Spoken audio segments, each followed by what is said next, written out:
인플루언스, 영향을 미치라, 믿음의 선택을 하라, 규범을 따르라, 풍성이 주신다는 제목으로 말씀을 전하겠습니다. 본문을 보면 풍성하여지기를 바란다 말합니다. 영어 번역으로는 area of influence, 영향력이 풍성해지길 바란다입니다. 영향력의 범위가 풍성해진다라는 것은 잘 되고 성장하는 것을 말하죠.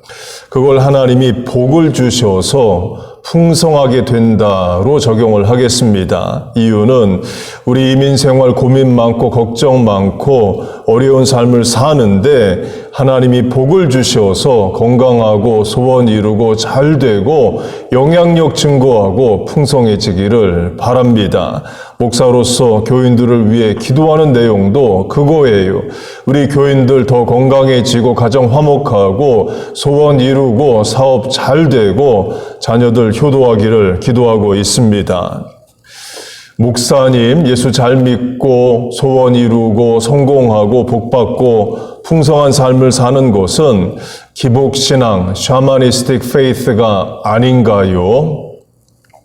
믿음이 자라는 것에는 관심이 없고 하나님의 규범을 지키지 않으면서 나 잘 되고 자식 잘 되고 세상적으로 성공하길 바라는 그건 샤머니스틱 페이스, 무속신앙이에요. 하나님이 그런 인간의 이기심에 이용당하는 분이 아닙니다. 믿음이 자라고 하나님의 규범을 잘 따르는 성도에게 하나님이 풍성함을 주신다는 거예요. 그걸 소원하며 말씀을 전하는 겁니다. 우리의 믿음이 자라고 규범을 더 잘 지켜드려서 하나님만이 주시는 성경이 약속한 풍성한 은혜와 복을 받기를 축복합니다. 본문에 풍성하다로 번역된 헬라어가 본문 앞 9장 10절에도 나옵니다. 심는 자에게 씨와 먹을 양식을 주시는 이가 너희 심을 것을 주사 풍성하게 하시고 너희 의의 열매를 더하게 하시리니 심다, 씨, 양식, 심다, 열매, 농사 비유죠. 이스라엘의 주된 양식은 빵, 곧 밀, 윗입니다. 곡식 비유로 풍성함을 말합니다. 하나님이 창조하신 곡식의 특징은 많은 열매를 맺는다 이에요. 한 알의 미랄을 심으면 수백 알의 미랄이 열립니다. 옥수수로 하면 한 알의 옥수수를 심으면 1000알 정도의 옥수수를 얻을 수 있어요. 과일도 마찬가지죠. 이스라엘의 대표 농산물인 포도로 하면 한 알의 포도씨가 최대 2만 개의 포도알을 맺는답니다. 업스테이트 뉴욕의 많은 사과로 하면 사과씨 하나 심으면 매년 최소 100개에서 500개의 사과가 열린대요. 곧 풍성히 주시는 하나님을 농사 비유로 말합니다. 예수님도 풍성히 주시는 것을 농사 비유, 그 중에 씨 뿌리는 비유로 말씀하십니다. 마태복음 13장, 좋은 땅에 떨어짐에 어떤 것은 100배, 어떤 것은 60배, 어떤 것은 30배의 결실을 하였느니라. 마가복음 4장, 좋은 땅에 떨어짐에 자라 무성하여 결실하였으니 30배, 60배, 100배가 되었느니라. 누가복음 8장, 좋은 땅에 떨어짐에 나서 100배의 결실을 하였느니라. 같은 비유인데 마태복음은 100배, 60배, 30배 순서로 말하고 마가복음은 30배, 60배, 100배를 말하고 누가복음은 100배만 말합니다. 그러면 교집합 강조점은 몇 배이겠어요? 100배인 거죠. 100이라는 말은 점수로 하면 99점에서 1점 더 맞았다의 뜻도 되지만 perfect score, 만점, 다 맞았다의 뜻도 있습니다. 신랑감, 신부감, 며느리감, 사윗감을 말할 때에 100점짜리다. 그 말은 마음에 든다, 최고다를 말합니다. 곧 하나님이 우리에게 주고자 하시는 것이 100배로 대표되는 좋은 것, 감사한 것, 최고의 것, 본문으로 하면 풍성함을 주신다는 거예요. 소원하고 간구하세요. 건강도, 가족 간의 사랑도, 직장도, 사업도, 학업도, 인생의 기회도 풍성한 은혜를 주옵소서. 믿음이 자라는 것도, 규범을 지키는 것도, 곧 말씀에 순종하는 것도, 사명에 합당한 능력을 받는 것도, 은혜도 풍성한 은혜를 주옵소서. 소망하고 구하세요. 빌립보서 4장, 나의 하나님이 그리스도 예수 안에서 영광 가운데 그 풍성한 대로 너희 모든 쓸 것을 채우시리라. 그렇게 풍성히 채워주시기를 축복합니다. 그런데 누구에게 풍성히 주시느냐? 믿음이 자라는 자에게, 하나님의 규범을 지키는 자에게 주십니다. 왜? 하나님의 규범을 지키지 않는 자, 믿음이 자라지 않는 자에게는 풍성이 줘야 소용이 없습니다. 밑 빠진 독에 물 붓기와 같아요. 씨 뿌리는 비유에서 100배, 60배, 30배의 열매를 얻는 땅은 오직 좋은 땅뿐입니다. 길가, 돌짝밭, 가시덤불에서는 아무리 많은 씨를 뿌려도 열매가 없어요. 길가, 돌짝밭, 가시덤불처럼 믿음이 없거나 하나님의 규범을 지키지 않는 자에게는 풍성이 주신다 해도 지켜지지도 않고 열매를 맺지도 못합니다. 그걸 세상 법률 용어로 하면 금치산자입니다. 문자적 뜻은 재산을 다스리는 것이 금지된 자이에요. 곧 여러 이유로 유산, 곧 돈을 주는 것이 법적으로 금지되어 있는 자입니다. 영어로는 incompetent, 무능, 부적격, 무자격자입니다. 누가복음 15장의 탕자가 그의입니다. 아버지 돌아가셔야만 받을 수 있는 유산을 아버지 살아있는데 달라고 말합니다. 아버지 죽었으면 좋겠다는 거죠. 탕자가 아버지의 유산을 바라는 것은 젊은 날 일찍 사업을 해보고자가 아닙니다. 먼 나라, 곧 율법이 없는 나라, 성전 제사와 하나님의 규범이 없는 곳에 가서 예배 안 드리고 신앙생활 안 하고 자기 마음대로 호랑방탕하게 살아보고자 유산을, 돈을 요구한 거예요. 결국 아버지의 유산을 받아서 먼 나라에 가서 창기와 함께 호랑방탕하게 삽니다. 그리고 돼지만도 못하게 됩니다. 돼지는 먹어도 탕자는 못 먹는 비참한 지경에 처하게 됩니다. 정신도 이상해져서 아버지를 사장님이라 부르겠다 말해요. 나를 종의 하나로 여겨주소서. 아버지가 아니라 주인님, 사장님이라 부를 테니 종처럼 여기고 밥 좀 달라는 거예요. 정신도 이상해진 거죠. 그 세상에서도 규범을 지키지 않으면 유산을 줘야 다 날아갑니다. 그래서 세상 법으로도 자식이 일정한 수준에 이르지 아니하면, 일정한 조건이 갖춰지지 않으면, 일정한 나이에 오르지 않으면 후견인이 그 재산을 관리해야지 재산을 주지 말라가 금치산자법입니다. 하나님이 주시는 풍성함도 마찬가지이에요. 규범을 지키지 않으면 다 잃어버리고 다 망칩니다. 솔로몬이 그의 이에요. 솔로몬처럼 하나님으로부터 풍성히 받은 자도 없습니다. 솔로몬은 다윗의 10번째 아들입니다. 고대 왕국으로 갈수록 장남, 차남, 삼남들이 주로 왕을 하죠. 10번째 아들이 왕이 되기는 어렵습니다. 그런데 하나님이 왕으로 삼아 주셔요. 큰 인생의 기회를 주십니다. 열왕기상을 보면 솔로몬의 지혜가 이스라엘 역대 왕 이전에도 없고 이후에도 없는 전무후무한 지혜라 말합니다. 솔로몬의 지혜가 이집트, 이디오피아, 메소포타미아, 지금의 이라크까지 해도 널리 소문났다 말해요. 이집트, 이디오피아의 여왕이 솔로몬의 지혜를 듣고자 직접 찾아오기도 합니다. 또 솔로몬의 치색 가운데는 금이 넘쳐나고 은은 너무 흔해서 돌처럼 여길 정도로 경제가 안정되고 부응했다 말해요. 곧 인생의 기회, 지혜, 재물을 솔로몬에게 풍성히 주십니다. 그런데 솔로몬이 다 망쳐버립니다. 우상을 섬기지 말라는 하나님의 규범을 지키지 않습니다. 10계명 1번, 2번이 하나님만 섬기고 우상은 섬기지 말라인데 1번, 2번부터 지키지를 않아요. 예루살렘 성 안에 우상의 신전을 세웁니다. 예루살렘에는 하나님을 섬기는 성전이 있습니다. 같은 성 안에 하나도 아닌 여러 개의 우상 신전을 솔로몬이 세워요. 당연히 하나님이 진노하시죠. 보통은 하나님이 선지자를 보내십니다. 그런데 하나님이 직접 2번이나 솔로몬에게 나타나십니다. 그래도 솔로몬은 말을 듣지 않아요.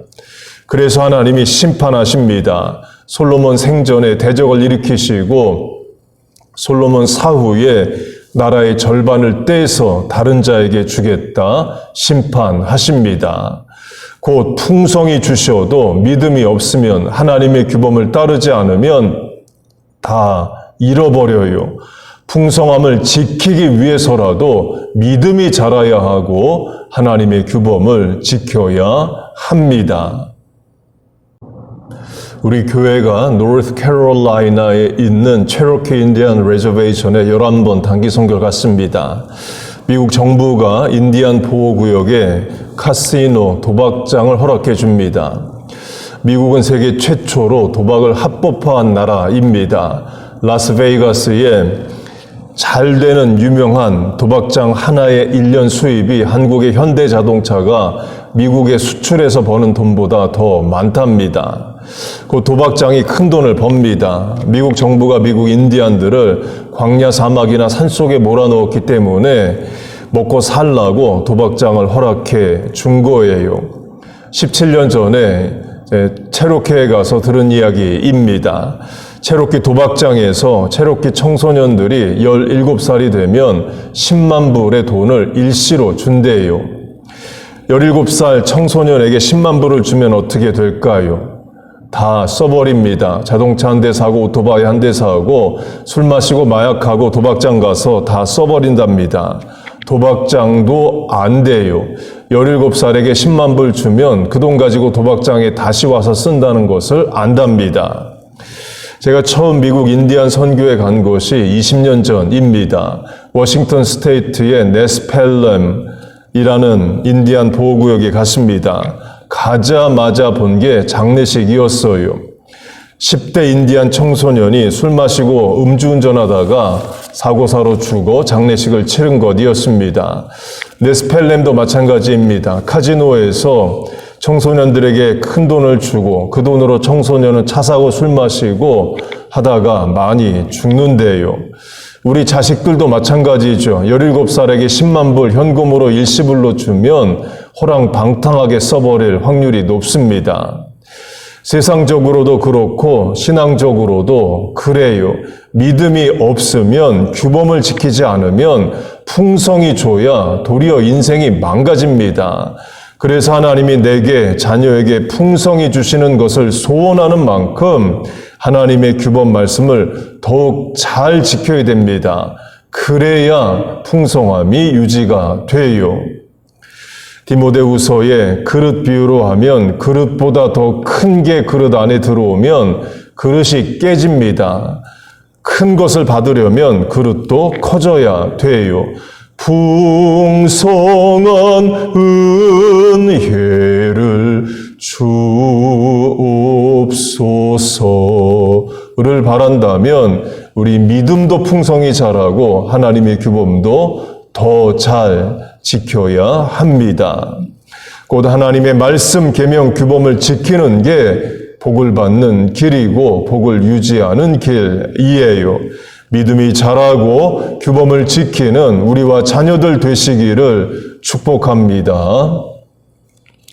다시 100배로 하면요. 창세기 26장 이삭이 그 땅에서 농사하여 그 해에 100배나 얻었고 여호와께서 복을 주심으로 이삭의 본업은 목축입니다. 이삭의 아버지 아브라함도 목축을 했고 이삭 본인도 목축을 했고 이삭의 아들 야곱도 목축을 했고 야곱의 아들들도 목축을 했고 다윗도 목축을 했고 아모스 선지자도 목축을 했습니다. 시편 23편을 보면 하나님을 목자, 여호와는 나의 목자시니로 고백합니다. 예수님은 자신을 선한 목자라 말씀을 하셔요. 이삭의 아들 야곱이 이집트 왕을 만나서 이렇게 말합니다. 우리는 조상 대대로 목축을 하는 자라. 그래서 이집트 왕이 목축에 합당한 고센 땅을 야곱 가정에게 줍니다. 곧 이삭의 본업은 목축입니다. 그런데 본업만 하는 게 아니죠. 부업도 해요. 아모스 선지자로 하면 목자이면서 동시에 뽕나무를 배양하는 농사도 짓습니다. 이삭도 부업으로 농사를 짓습니다. 부업에 하나님이 복을 주십니다. 본문으로 하면 풍성히 주셔요. 그걸 100배라고 말합니다. 100배라는 것은 사람의 노력으로는 얻을 수 없는 하나님만이 주시는 은혜와 복을 말합니다. 사람의 노력으로는 사업으로 하면 10배 더 소득 올리는 것도 쉽지 않습니다. Gross Sale Net Profit 2배 올리는 것도 어렵죠. 하물며 100배이겠어요. 그러면 왜 하나님이 이삭에게 100배의 수확을, 복을, 풍성함을 주셨느냐? 이는 아브라함이 내 말을 순종하고 내 명령과 내 계명과 내 율례와 내 법도를 지켰음이니라. 아버지 아브라함 때문에 이삭에게 100배의 복을 주셨다는 거예요. 여기서 중요한 신앙의 원리가 나옵니다. 부모의 순종은 자녀 세대에 복으로 임합니다. 여러분 믿습니까? Be on Abraham, 아브라함이 되세요. 여러분이 아브라함이 돼서 자녀가 100배의 복을 받는 은혜의 통로가 되세요. 아브라함처럼 순종하고 하나님의 말씀 규범을 순종하는 자가 되세요. 그러면 자식도 복을 받고 자신도 복을 받습니다. 아브라함 같은 부모님 되시길 축복합니다. 여호수아 24장을 보면 아브라함의 아버지 데라는 강 건너편 곧 메소포타미아 지금의 이라크 남부에서 다른 신을 섬겼다고 말합니다. 곧 아브라함의 아버지는 우상 숭배자였습니다. 아브라함은 부모로부터 물려받은 복은 없어요. 자기가 1세대 신앙인입니다. 여러분 중에도 내가 집안에서 처음 예수 믿은 1세대 신앙인들이 있죠. 괜찮습니다. 내가 아브라함이 되면 돼요. 하나님께 아브라함처럼 순종하고 말씀에 순종해서 자식이 이삭 때의 복을 받는 부모가 되세요. 신앙 2세대, 3세대도 마찬가지입니다. 부모의 순종, 부모의 헌신, 부모의 봉사는 하나님이 아시고 보시고 기억하시고 당대 후대에 다 갚아 주십니다. 여러분이 교회를 위해 기도하는 것, 교회 여러 행사에 참여하는 것, 삶의 자리에서 전도하는 것 다 하나님 아시고 기억하시고 갚아 주셔요. 여러분 믿습니까? 마지막으로 예수님이 풍성히 주신다를 베드로로 적용하겠습니다. 누가복음을 보면 예수님이 어부 베드로를 제자로 부르시는 장면이 나옵니다. 예수님의 제자가 되면 9 to 6로 출퇴근하는 게 아닙니다. 24/7으로 예수님과 늘 같이 있어야 돼요. 그리고 지방 출장도 가야 됩니다. 예수님과 제자들은 북부 갈릴리에 있습니다. 그런데 자주 남부 유다 예루살렘에 내려가셔요. 그 말은 어부로서의 일을 더 이상은 못한다입니다. 심지어 부인과도 같이 못 살아요.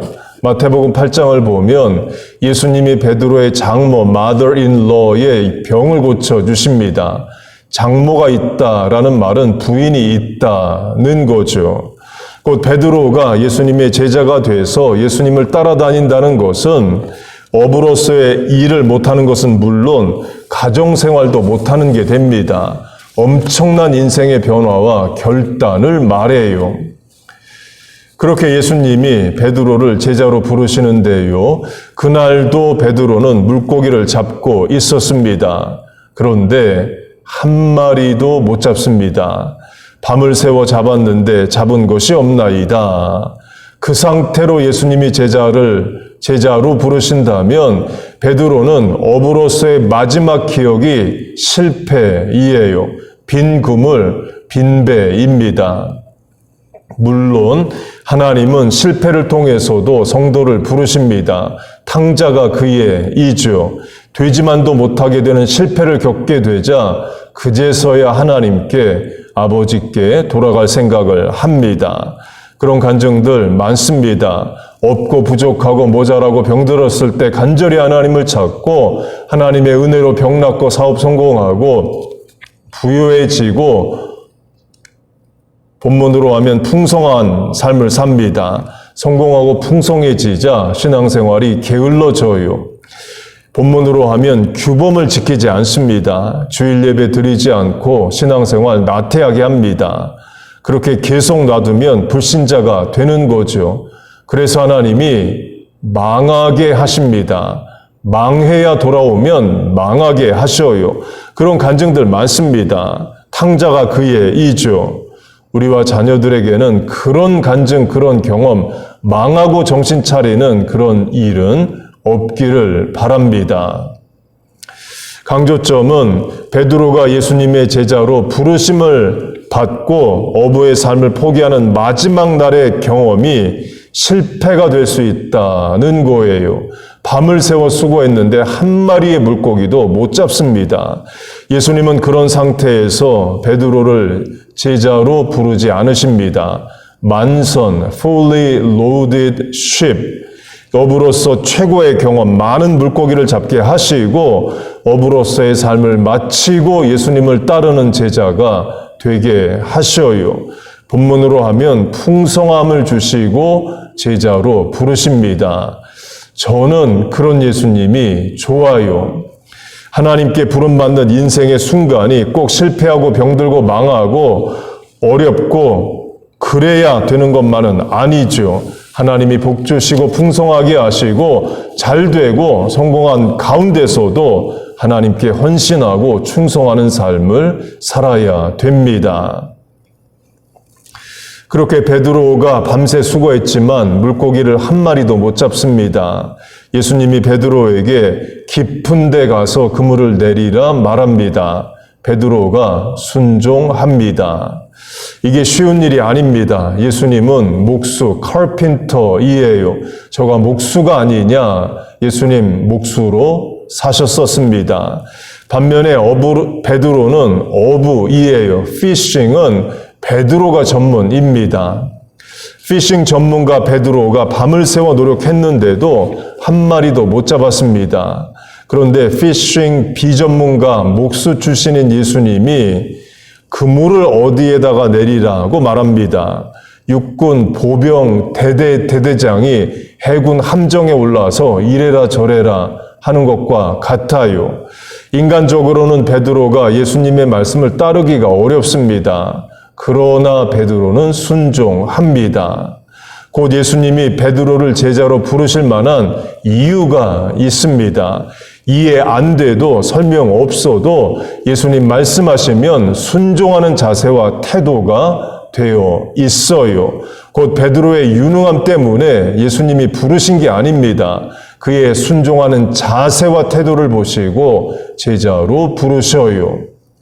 하나님은 사람의 유능함을 찾지 않으십니다. 하나님이 전능하신데 뭐하러 사람의 유능함을 찾으시겠어요? 하나님은 순종하는 자를 찾으십니다. 그리고 그에게 능력을 주십니다. 여러분 믿습니까? 그렇게 예수님이 깊은 곳에 그물을 내리라 하시자 많은 물고기를 잡습니다. 그물이 찢어질 정도라고 말해요. 너무 많아서 다른 배를 불러서 두 배에 나누어 싣습니다. 나누어 실어도 배가 물에 잠길 정도로 많은 물고기라 말해요. 아마 베드로가 평생 물고기를 잡은 것 중에 최고로 많이 잡았을 겁니다. 자기 배에 가득 차도 많은 건데 나누어서 다른 배에 실어도 배가 잠길 만큼이면 평생 최고로 많이 잡은 거죠. 곧 어부로서 최고의 경험, 만선의 경험을 하게 하시고 제자로 부르십니다. 저는 그게 좋아요. 전술한 대로 망하고 병들고 실패하고 사고나고 하는 과정을 통해서도 부르시지만 건강하고 형통하고 잘 되고 그런 상태에서도 예수 잘 믿고 충성하는 삶을 사시자는 거예요. 그렇게 사시길 축복합니다. 그렇게 예수님이 베드로에게 풍성히 주십니다. 그러면 베드로가 그 많은 물고기를 갈릴리 어업협동조합에 가서 다 팔고 돈을 부인에게 주고 부인에게 설명 자세히 하고 예수님을 따라갔느냐? 아닙니다. immediately 즉시 그 많은 물고기를 내버려 두고 예수님을 따릅니다. 같은 내용을 다루는 마태복음을 보면 곧 immediately 예수님을 따랐다 말해요. 그들이 곧 그물을 버려두고 예수를 따르니라. 그들이 곧 배와 아버지를 버려두고 예수를 따르니라. 예수님의 부르심에 immediately 즉각 순종하는 자이에요. 이것도 예수님이 제자로 부르실 만한 자격입니다. 예수님 부르셨을 때 글쎄요, 생각해보고요. 그렇게 하지 않고 즉각 반응합니다. 이사야로 하면 하나님이 물으십니다. 누가 우리를 위하여 갈고 누구를 보낼고? 이사야가 즉시 답합니다. Here I am, send me. 나를 보내소서, 내가 여기 있나이다. 그리고 베드로는 모든 것을 버렸다 말합니다. 그들이 배들을 육지에 대고 모든 것을 버려두고 예수를 따르니라. 많은 물고기뿐만 아니라 배와 그물마저도 버리고 예수님을 따릅니다. 이것도 제자로 부르실 만한 이유이에요. 예수님을 위해 모든 걸 버릴 줄 아는 자입니다. 강조점은 예수님이 베드로를 부르실 때 만선의 기쁨을 주셨다는 거예요. 더 이상 어부로서 미련이 없을 정도로 최고의 경험을 하게 하셨다입니다. 그렇게 우리에게 역사해 주시기를 바랍니다. 공부도 잘하고 사업도 잘 되는 오늘, 건강하고 행복한 풍성한 오늘 예수님을 따르고 기쁨으로 섬기기를 바라요. 별일 없고 평안한 오늘 하나님의 규범을 따르고 믿음이 자라기를 바랍니다. 사고나고 망하고 병들고 실패해서 그때 정신 차리고 회개하고 그러지 말고 오늘 예수 잘 믿고 하나님의 규범을 순종하여 살자는 거예요. 그렇게 사시겠습니까? 그런 결단과 실천의 복을 주시기를 축복합니다. 그리고 설교 시작에 강조한 대로 믿음이 자라는 것에는 관심이 없고 하나님의 규범에 순종하는 것에는 안 하면서 복만 받기를 바라고 풍성함을 받기를 바라는 것은 되지 않습니다. 그런 게 기독교 무속신앙이에요. 하나님이 인간의 이기심에 이용당하는 분이 아니십니다. 본문이 말하듯이 믿음이 자라고 하나님의 규범을 지키는 자에게 풍성함을 주셔요. 믿음이 자라기를 소원하고 기도하고 예배 잘 드리고 주중에 성경 읽고 전도하고 말씀에 순종하며 사세요. 하나님의 규범 말씀을 따라가세요. 그것도 즉각 반응하세요. 아브라함처럼 베드로처럼 순종하세요. 그게 살 길이고 복을 받는 길입니다. 그렇게 믿음이 자라고 하나님의 규범을 따라 살며 그래서 하나님이 주시는 풍성함으로 살아가시는 우리 모두 되시기를 주의 이름으로 축복하고 축원합니다. 아멘. 기도하겠습니다. 하나님 아버지, 오늘도 우리에게 붙잡을 말씀과 부를 찬양을 주심을 감사합니다. 믿음이 자라게 하시고 하나님의 규범에 순종하여 풍성함을 받는 삶을 살게 하여 주옵소서. 하나님 우리 성도들에게 복을 내려 주옵소서. 더 행복한 가정, 더 성실한 삶에 일터 잘 되고 복을 받는 사업, 직장 되게 하여 주옵소서. 그 가운데서도 하나님을 더 잘 섬기고 더 헌신하며 순종하는 삶을 살게 하여 주옵소서. 그래서 우리의 자손들이 이삭의 복을 받게 하시고 아브라함처럼 하나님께 순종하게 하여 주옵소서. 하나님 아버지, 현장과 온라인으로 드리는 예배의 은혜를 주시고 말씀 듣고 부르짖어 간구하는 기도에 응답하여 주옵소서. 예수님의 이름으로 기도하옵나이다. 아멘.